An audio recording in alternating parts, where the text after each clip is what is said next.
सभी साथियों को जय हिंद। मैं आपका साथी डॉक्टर अशोक शर्मा एक बार फिर से आप सब लोगों का वीनस वर्ल्ड के इस ऑनलाइन प्लेटफॉर्म पर स्वागत करता हूं। आज का ये शानदार सेशन और इस सेशन में हम जिन बिंदुओं पर चर्चा करेंगे, जिन बातों को डिस्कस करेंगे, वे मुख्य रूप से उन कैंडिडेट्स के लिए हैं जो आरपीएससी स्कूल लेक्चर की तैयारी कर रहे हैं, जो फर्स्ट ग्रेड की तैयारी कर रहे हैं। फर्स्ट ग्रेड के फर्स्ट पेपर में अन्य विषयों के साथ साथ मैथ्स और रीजनिंग का भी बड़ा पोर्शन आता है। मैथ्स और रीजनिंग दोनों के मिला के 10 से 11 क्वेश्चन या फिर 10 से 12 क्वेश्चंस एग्जाम में पूछे जाते हैं। और वे कैंडिडेट्स जो मैथमेटिक्स के स्टूडेंट नहीं हैं, वे स्टूडेंट्स जो साइंस के स्टूडेंट्स नहीं हैं, उनको इस पोर्शन में बड़ी दिक्कत होती है। उनका सब्जेक्ट बहुत मजबूत होता है, वे अपने सब्जेक्ट में बहुत अच्छा कर भी लेते हैं, लेकिन ये जो पोर्शन है ये उनके एप्टीट्यूड को मैच नहीं करता है। इसमें वो चाहकर भी बहुत अच्छा नहीं कर पाते हैं। और कुछ कैंडिडेट्स तो ऐसे होते हैं कि साहब बे हमसे बाकी कुछ भी पढ़वा लो, कुछ भी करवा लो, लेकिन हम अब इस उम्र में आके इतने दिनों बाद मैथमेटिक्स या रीजनिंग तैयार नहीं कर सकते, और इस बात की सजा उनको उस पेपर में मिलती है और इस वजह से वो बहुत पीछे रह जाते हैं। आप सब लोगों के बहुत कॉल मैसेज आ रहे थे कि सर ऐसा कुछ हो, यदि हम मैथमेटिक्स में बहुत अच्छा भी कुछ नहीं कर पाए तो कम से कम इतना तो करें कि मैथमेटिक्स रीजनिंग की वजह से हम बाहर नहीं हो जाएं। हमारे सब्जेक्ट में जो हमने तैयारी की है वो तैयारी पर हमारा पानी नहीं फिर जाए, ऐसा तो कुछ हो। तो उस समस्या के समाधान के लिए आज हमारे पास हैं, आज हमारे साथ हैं ओमजी झाझड़िया। ओमजी झाझड़िया के बारे में मैं आप लोगों को थोड़ा बता दूं। वैसे तो ओमजी किसी परिचय के मोहताज नहीं हैं, बड़ी बड़ी कोचिंग्स हैं, बड़े बड़े प्लेटफॉर्म्स हैं, वहाँ ये पढ़ाते हैं मैथमेटिक्स। और शेखावटी क्षेत्र में तो इनका बड़ा नाम है। बच्चों को स्टेट लेवल की जो भी एग्जाम्स होती हैं जहाँ मैथमेटिक्स पूछा जाता है, रीजनिंग पूछी जाती है, वहाँ ये अपनी सेवाएं देते हैं। इन्होंने एसएससी सीजीएल मेंस एग्जाम 3 बार पास किया है, फाइनल सिलेक्शन लिया है और अभी ये वरिष्ठ अध्यापक के पद पर कार्यरत हैं, अपनी सेवाएं दे रहे हैं। तो आज हम इनसे जानेंगे कि इस बड़ी समस्या का क्या समाधान हो, बच्चे जिससे डर रहे हैं उसका क्या समाधान हो।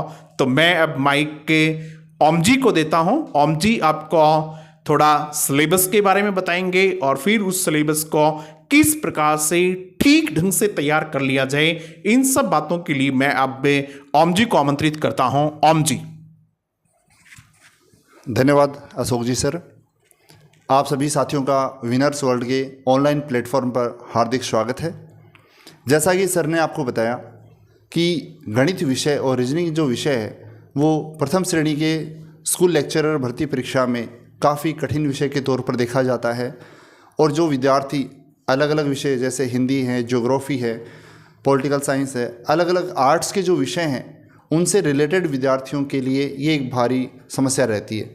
मुझे भी काफ़ी बच्चों के कॉल्स मैसेज आते रहते हैं कि कम से कम हम इसमें 50% या उससे थोड़ा ज़्यादा कर पाएँ, ऐसा कुछ हमें बताइए, ऐसा कुछ हमें सजेस्ट कीजिए जिससे हम एग्ज़ाम से बाहर नहीं हो पाएँ और कम से कम इसको थोड़ा बहुत तो कर पाएँ, 40% 60% तो इसको अचीव कर पाएँ। तो उस विषय में जैसा कि सर ने आपको बताया, यहाँ पर इस एग्ज़ाम को क्रैक करने के लिए या आप ये कह सकते हो मैथ्स और रीजनिंग के 10 से 12 क्वेश्चंस को अचीव करने के लिए आपको क्या रणनीति अपनानी चाहिए, क्या आपको कौन कौन से पोर्शंस को करना चाहिए, उन पर आज हम चर्चा करने जा रहे हैं। बात करें अपन सबसे पहले अगर रीजनिंग की, तो रीजनिंग में आपके जो सब्जेक्ट्स, इस सब्जेक्ट में आपके टॉपिक्स आपको काफ़ी दे रखे हैं, जैसे एनालॉजी है, सीरीज है, coding decoding, blood relation, logical Venn diagram, direction वगैरह, अल्फ़ाबेट वगैरह, डाटा इंटरप्रिटेशन, डाटा सफिशिएंसी, काफ़ी हैं। लेकिन इन सभी टॉपिक्स की अगर आप देखेंगे तो इन टॉपिक्स में से जो मेन स्कूल लेक्चरर में कहाँ से क्वेश्चंस पूछे जाते हैं उनकी अपन चर्चा करते हैं।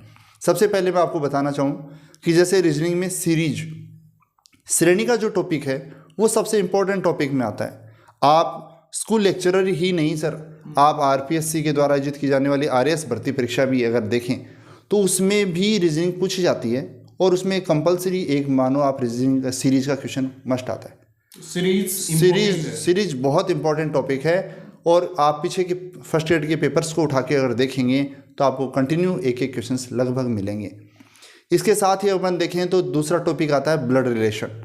ब्लड रिलेशन का जो टॉपिक है, रक्त संबंध का जो टॉपिक है, उसके भी बराबर जिस प्रकार आरएएस में मैंने आपको बताया कि सीरीज इंपॉर्टेंट है, स्कूल लेक्चरर में जैसे सीरीज इंपॉर्टेंट है, उसी प्रकार ब्लड रिलेशन का जो टॉपिक है वो उतना ही इंपॉर्टेंट है।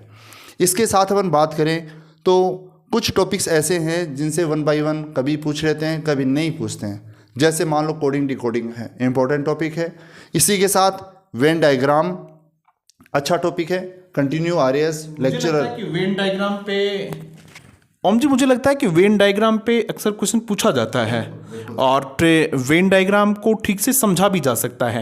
यदि उसको समझ लिया जाए तो वहाँ से बच्चा क्वेश्चन कर देता है। वैसे तो वेन डायग्राम में कई टॉपिक शामिल होते हैं, प्रतिशत का भी शामिल होता है, ये सब चीज़ें भी उसमें शामिल होती हैं। तो मैं चाहूँगा कि आप बच्चों को उन टॉपिक्स के बारे में तो ज़रूर बता दें कि भाई आपको मान लीजिएगा कि आपका एप्टीट्यूड मैथमेटिक्स और रीजनिंग को मैच नहीं करता है, फिर भी आप इन टॉपिक को देख के जाएं, थोड़े आसान भी हों और आसानी से समझ में भी आ जाएं और कम समय में भी आ जाएं।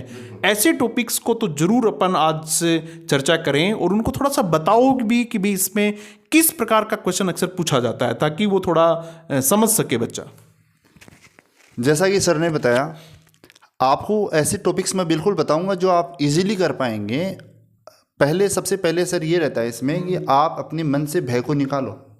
भय रहता है कि हम नहीं कर पाएंगे, रीजनिंग हम बहुत टाइम हो गया हमने की नहीं है, मैथ्स हमने की नहीं है, वो सबसे बड़ी समस्या रहती है।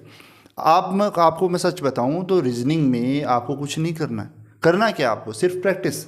आपको मैं सीट उपलब्ध करवा रहा हूँ, या आप मार्केट से कुछ अच्छा मटेरियल लें और उसकी आप केवल प्रैक्टिस कर लें, वो सफिशियंट है रीजनिंग के लिए।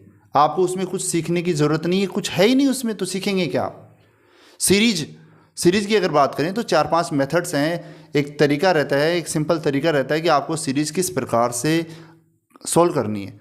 वो सिंपल आप तरीका अगर आप काम में लेते हैं तो किसी भी प्रकार की सीरीज को बहुत आसानी से सरल कर सकते हैं। अपन चर्चा कर रहे थे टॉपिक्स पर। टॉपिक्स की बात करें तो जैसे मैंने सीरीज आपको बताया, ब्लड रिलेशन आपको बताया, वेन डायग्राम आपको बताया। इसके अलावा अगर अपन बात करें तो कोडिंग डिकोडिंग ऐप पर अपन ने चर्चा की। और उसके अलावा आप देखें तो जैसे डाटा सफिशिएंसी पर पिछली बार पूछा गया था, जनरली उस पर कम पूछा जाता है, और हाँ थोड़ा सा ये टफ पड़ता है। और क्यूब एंड डाइस पर भी कई बार क्वेश्चंस पूछ लेते हैं। तो ये मोटे मोटे 4-5 टॉपिक्स ऐसे हैं जिन पर आपसे जनरली एग्जाम में क्वेश्चंस पूछे जाते हैं, और ये इंपॉर्टेंट टॉपिक भी बनते हैं। एक बार ओम जी वापस से बता दो कि ये टॉपिक हैं 2-3 टॉपिक, आप ज़्यादा भी नहीं करो तो भाई इन 3-4 टॉपिक को तो जरूर देख जाना। एक कम समय वाले भी हैं। देखो बेटा, अपना जो मकसद है वो ये है कि आज के इस सेशन के बाद आपके मन में मैथ्स और रीजनिंग को लेके जो डर है वो थोड़ा कम हो जाए। भाई बिल्कुल तो नहीं जाएगा डर, देखो जिसके डर है वो रहेगा, लेकिन थोड़ा कम हो जाए। और आज के इस सेशन के बाद आपको ये पता चल जाए कि मैं छोड़ के कुछ नहीं जाऊं, कम से कम 3-4 टॉपिक तो देख जाऊं, इनमें आसान चीजें होती हैं, वहां से क्वेश्चन आ जाएगा।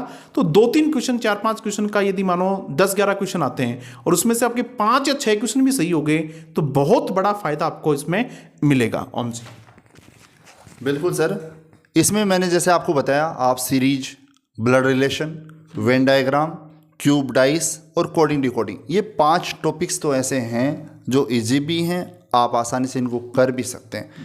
रीजनिंग वैसे सर बिल्कुल मैथ्स की तरह नहीं है, अलग है बिल्कुल।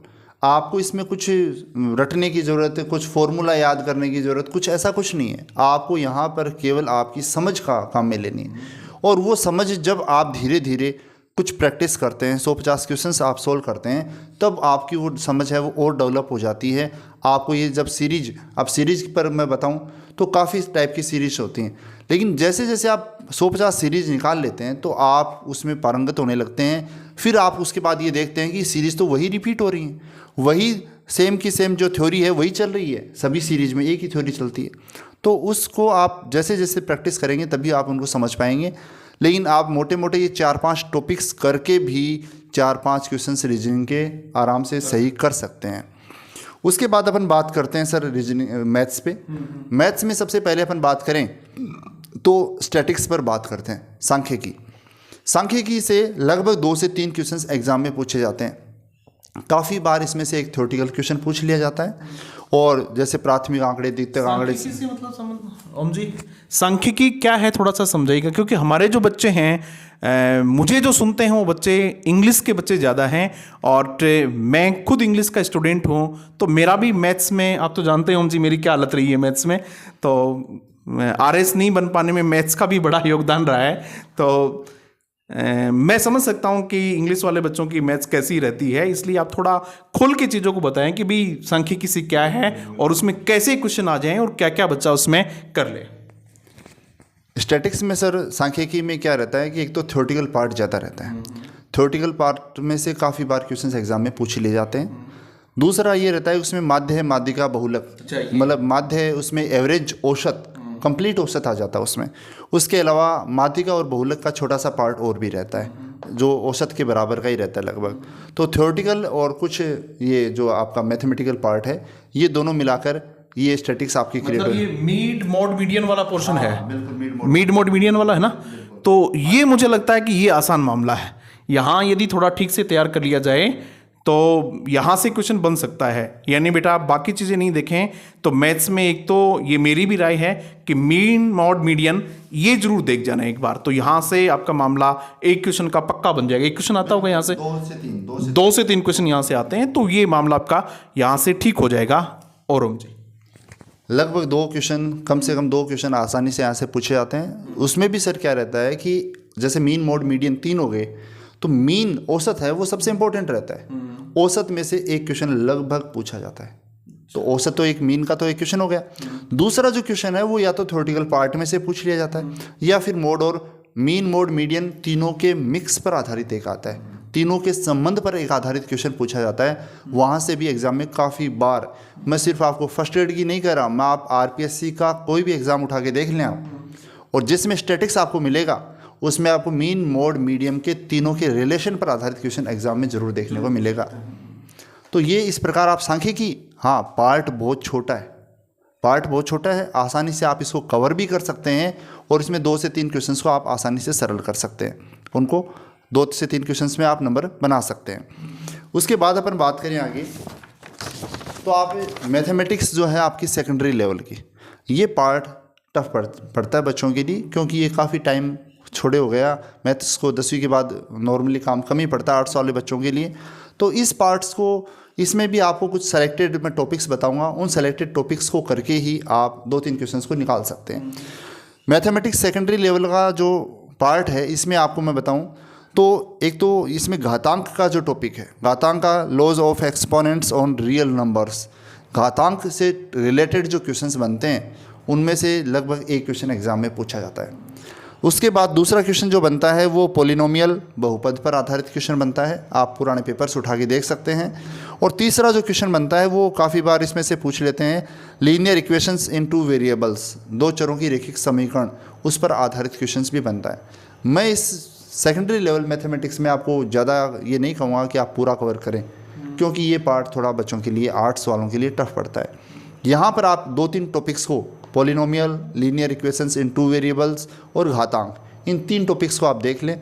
बाकी अगर आप पूरा करना चाहें तो वेल एंड गुड है, अच्छी बात है, लेकिन इन 3 टॉपिक्स को तो आप ज़रूर देखें, जिससे आपका 1-2 क्वेश्चन इसमें से निकलने की संभावना रहती है। नेक्स्ट आगे अपन बढ़ते हैं, अगला टॉपिक अपना आता है मेंसुरेशन। लास्ट इसका चौथा पार्ट जो रहता है स्कूल लेक्चरर फर्स्ट पेपर में, वो मेंसुरेशन रहता है।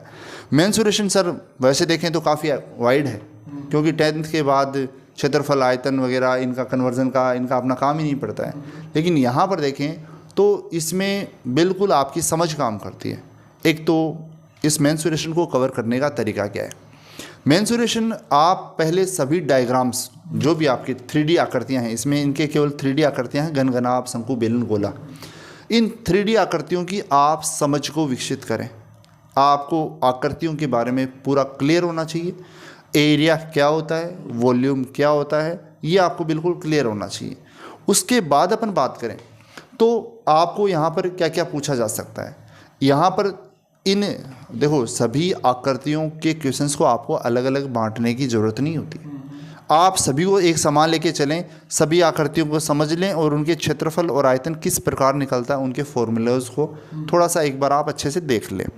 अब बात करें अपन क्वेश्चंस की, तो क्वेश्चंस क्या होता है कि सभी डायग्राम में सभी जो आकृतियां हैं उनमें प्रतिशत का क्वेश्चन बनता है। जैसे परसेंटेज, आप घन में भी परसेंटेज का क्वेश्चन बना दो, आप बेलन में भी बना सकते हो, आप गोले में भी बना सकते हो, आप शंकु में बना सकते हो। तो वो प्रतिशत के ज्यादा पूछे जाते हैं मतलब परसेंटेज का एक कॉमन क्वेश्चन हो गया। हाँ हाँ हाँ, ये इनमें भी, हाँ बिल्कुल। यानी प्रतिशत का टॉपिक अलग से भी है क्या इनके? ना, इनका अलग से नहीं है। इसका मतलब ये सब करने के लिए बच्चे को प्रतिशत वाला टॉपिक चाहिए उस तो नहीं, बिल्कुल वो इससे इसी को प्रतिशत का टॉपिक अलग से पढ़ने की जरूरत नहीं है। जैसे क्वेश्चन जनरली आता है कि एक गोले की त्रिज्या को 10% बढ़ा दिया तो गोले के आयतन पर क्या प्रभाव पड़ेगा, तो वो क्वेश्चन सेम उसमें भी आ रहा है, घन में भी आ रहा है, वो घनाभ में भी आ रहा है। वो मतलब कहने का मतलब मेरे अलग अलग आकृतियों को आपको उसमें रटने की जरूरत नहीं है। आपको एक परसेंटेज का एक क्वेश्चन आपने देख लिया ना, वो सभी डायग्राम के लिए आपके काम करेगा। तो ओम जी, हम आपसे रिक्वेस्ट करेंगे कि आप पे इस प्रकार के कुछ क्वेश्चंस, ज़्यादा तो आप पे समय नहीं होगा आपके पास,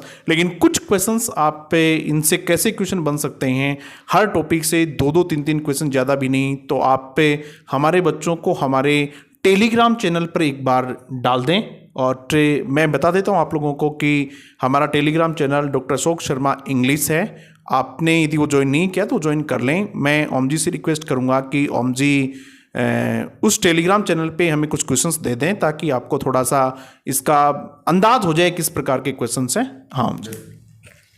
साथ ही पहला, जैसे मेंसुरेशन में मैंने आपको बताया, पहला प्रतिशत पर आधारित क्वेश्चन बनता है। दूसरा क्वेश्चन सर इसमें आता है रेशियो। अब रेशियो अंकगणित का रेशियो नहीं है यहाँ, रेशियो यहाँ पर इन मेंसुरेशन में काम आता है। अनुपात, रेशियो मतलब अनुपात। जैसे आप ये कहेंगे दो वर्त हैं, दोनों की त्रिज्याओं का अनुपात 2:3 है, तो इनके क्षेत्रफलों का अनुपात क्या होगा।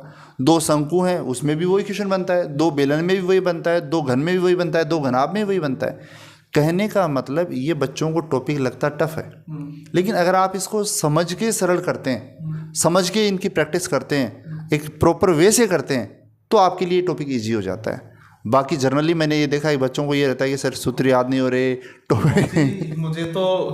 मुझे तो खुद को जब आप बता रहे हैं तो मुझे लग रहा है कि ये टॉपिक तो निश्चित रूप से मुश्किल होगा ही। आप पे कुछ भी करके इस टॉपिक को आसान बना देना और बच्चे इसमें से कुछ इतना कर जाएं कि भाई कोई इजी क्वेश्चन आ जाए तो कम से कम वो उनका हो जाए। तो रेशियो पर आधारित क्वेश्चन है, जनरली एक एग्जाम में आता रहता है। उसके बाद तीसरा जो क्वेश्चन सर इसमें पूछा जाता है वो आता है कन्वर्जन का। एक आकृति को पिघलाकर दूसरी आकृति बनाई जाती है। जैसे गोले को पिघलाकर शंकु बना दिया, शंकु को पिघलाकर बेलन बना दिया, या ऐसा भी हो सकता है जैसे एक बड़ी आकृति है, घन है, उसको काटकर छोटे छोटे घन बना दिए। तो एक आकृति को पिघलाकर दूसरी आकृति, कन्वर्जन जो है उस पर आधारित क्वेश्चन भी इसमें पूछा जाता है।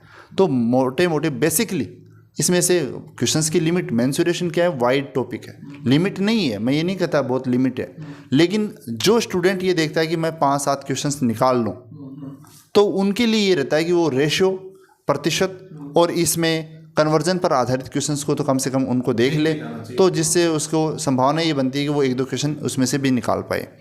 ऐसा करके आप मोटा मोटा ये मानो रीजनिंग में और मैथमेटिक्स के 3 पार्ट जो हैं उनमें से 6-7 क्वेश्चंस तो आसानी से आप निकाल सकते हैं, जो मैंने टॉपिक्स आपको बताए उनको कवर करके। बाकी अगर आपको कंप्लीट करना है तो आप समझ सकते हैं।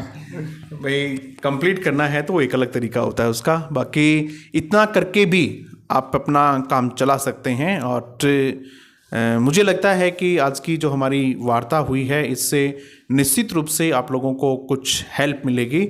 आप पे मैथमेटिक्स को ठीक ढंग से कर पाएंगे। जितना डर आपको मैथमेटिक्स का इस सेशन को सुनने से पहले लग रहा था, शायद अब वो थोड़ा कॉन्फिडेंस में बदला होगा। तो ओम जी आज हमारे साथ आए, इनके लिए मैं ओम जी का बहुत बहुत आभार व्यक्त करता हूं। एक बात और, ओम जी का भी टेलीग्राम चैनल है शायद, ओम जी आपका यूट्यूब चैनल भी है। तो एक बार ओम जी आप भी अपने टेलीग्राम चैनल और यूट्यूब के बारे में बता दें तो बच्चे सीधे ओम जी का चैनल सब्सक्राइब कर लें और इनके टेलीग्राम चैनल से भी जुड़ जाएं, तो वहाँ भी आपको कुछ हेल्प ओम जी कर देंगे। वहाँ मेरा जो यूट्यूब चैनल है वो मैथ्स विथ ओम झाझड़िया के नाम से है। और टेलीग्राम चैनल है वो भी मैथ्स विद ओम झाझड़िया के नाम से है, दोनों आप सब्सक्राइब कर सकते हैं और वहाँ पर अपडेट ले सकते हैं। थोड़ा सर मैं 2 मिनट का समय और लेना चाहूँगा। जैसा कि आप सभी को सर बता रहे हैं आज कि जिस प्रकार मैथ्स का जो रीजनिंग का जो बच्चों के अंदर भय रहता है वो मैं आपको बताना चाहूँगा। सर जब मैं तैयारी करने लगा था तब मेरे अंदर भी था। मैं जब तैयारी करना मैंने स्टार्ट किया तो मुझे भी ये लगता था कि ये मैथ्स तो बहुत टफ विषय है, ये रीजनिंग तो बहुत टफ विषय है। लेकिन जब उसको ऐसे करके पढ़ा कि नहीं कुछ भी हो अपने को तो पढ़ना है, मैथ्स और रीजनिंग को क्लियर करना है, बिल्कुल क्लियर करना है, तो उसके बाद उसमें से डर बिल्कुल निकल गया। और आप जैसा बता रहे थे सर ने आपको सभी को बताया कि मेरा CGL में 3 बार फाइनल सिलेक्शन हो गया था। एक बार सर JNK पोस्टिंग आई, एक बार उदयपुर पोस्टिंग आई, एक बार चेन्नई पोस्टिंग आई। उस टाइम में मुझे एक बार ये हुआ कि अपने को ज्वाइन कर लेना चाहिए, लेकिन बाद में मुझे क्या, उस टाइम मैंने टीचिंग स्टार्ट कर दी थी, 2010-11 की बात है। तो टीचिंग में मुझे इतना इंटरेस्ट आने लग गया कि अपने को नहीं, ये जॉब जो करना है वो टीचिंग का ही जॉब करना है। और जिस प्रकार अपने मन में ये मैथ्स और रीजनिंग का भय था वो भय बच्चों को निकालना है। जनरली क्या होता है सर कि बच्चे जो परेशान जिससे रहते हैं वो ये रहता है कि टीचर्स, मैं किसी का भी नाम नहीं लेना चाहूँगा, जो रहते हैं उनका प्रॉपर वे नहीं होता, तरीका नहीं होता है, या कंटेंट में दम नहीं होता है, या फिर ये रहता है कि पढ़ाने का तरीका पर्टिकुलर हर क्वेश्चन के लिए एक वो सूत्र फॉर्मूलाज काम में लेते हैं, जिससे क्या है बच्चे ना तो उसको सीख पाते और रुचि ख़त्म हो जाती है। सब्जेक्ट के प्रति जो लगाव है, रुचि है, वो ख़त्म हो जाती है और बच्चे उससे दूर भागने लगते हैं। आप उसी चीज़ को अगर इंटरेस्टिंग बनाओ, आप उसको प्रॉपर वे में लें तो बच्चों का उसके तो बच्चे उसके प्रति और भी उसकी रुचि पैदा होगी और बच्चे उसको और आसानी से कर पाएंगे। Okay sir. तो एक बार फिर से ओम जी का बहुत बहुत धन्यवाद। और आप पे विनर्स सब हैं ही, हम सब कृतज्ञता का बहुत भाव रखते हैं। तो ओम जी ने हमारे लिए इतना समय निकाला है, आपको इतनी अच्छी बातें समझाई हैं, तो निश्चित रूप से आप पे ओम जी का चैनल जो है सब्सक्राइब कर ही लिया होगा आपने, अभी तक नहीं किया तो ज़रूर कर लें और इनके टेलीग्राम चैनल से भी ज़रूर जुड़ें। Thank you very much.